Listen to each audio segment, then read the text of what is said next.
So this is investigating one of the gas laws, which is that at a constant pressure, the volume will increase as the temperature increases. I've got 4 syringes. I should just set all of them so they've got 20 mils of air in them. And they're sitting in a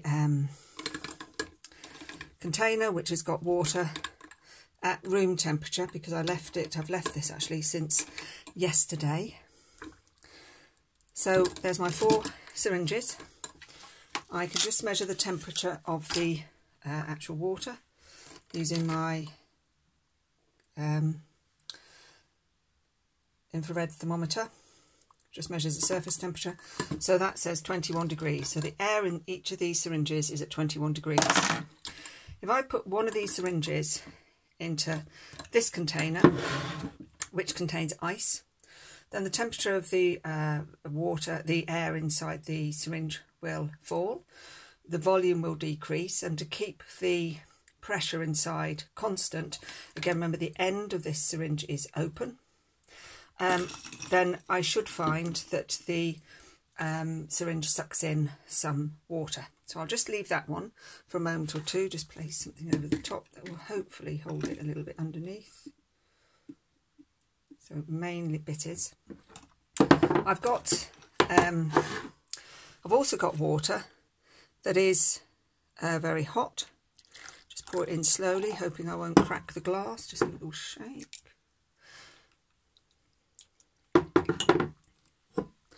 I have managed to break glasses before now. Now what will happen here if I put in, so I just measure the temperature of the cold water, by the way. It says it's about 10 degrees. Now this ice is still melting, 9, it's sort of falling a little bit, so I'll just leave the syringe in there and then maybe go back to that when it's had time to really cool. If I put my syringe in here, first of all, you should be able to see those bubbles of air coming out. So what's happening is my water, which is at, it says 50 degrees. So my water, which is at 50 degrees Celsius, I should say, as the air is starting inside the syringe, reaches 50 degrees Celsius rather than 20 degrees Celsius, it's expanding and it's escaping through the bottom of the syringe, so that the because it's taking up a greater volume. So how can I measure how much air has escaped as bubbles? So just give it a little bit of time to continue getting up to temperature. I think we're there now. I'm going to put it back in the syringe to bring it back to 20 degrees.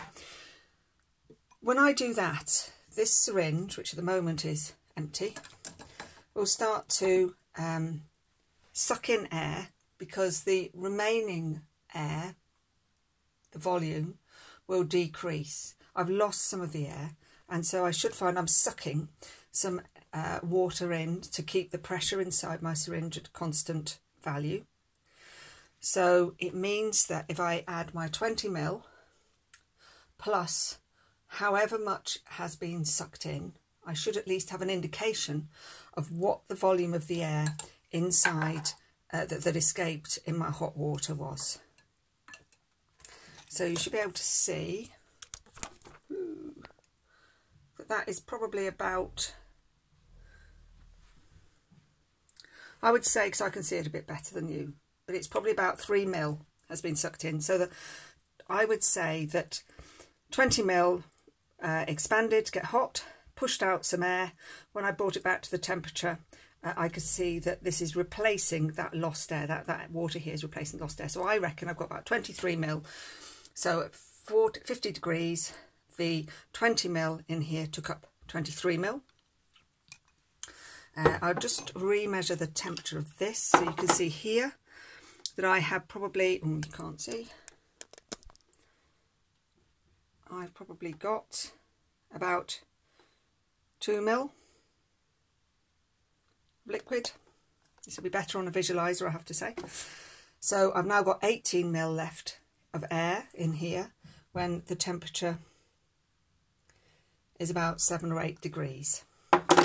So what I'm saying now is when I have my air, 20 ml of air at 7 or 8 degrees, it takes up 18 ml. When I have 20 ml of air at 50 degrees, it takes up 23 ml. And obviously at 20 degrees, it takes up 20 ml.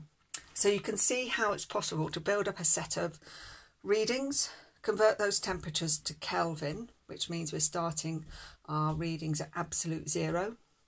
Plot a graph with temperature along the bottom and with volume along the side of the axes. And we should be able to get a line. Obviously, had a few more readings over as wide a range as possible.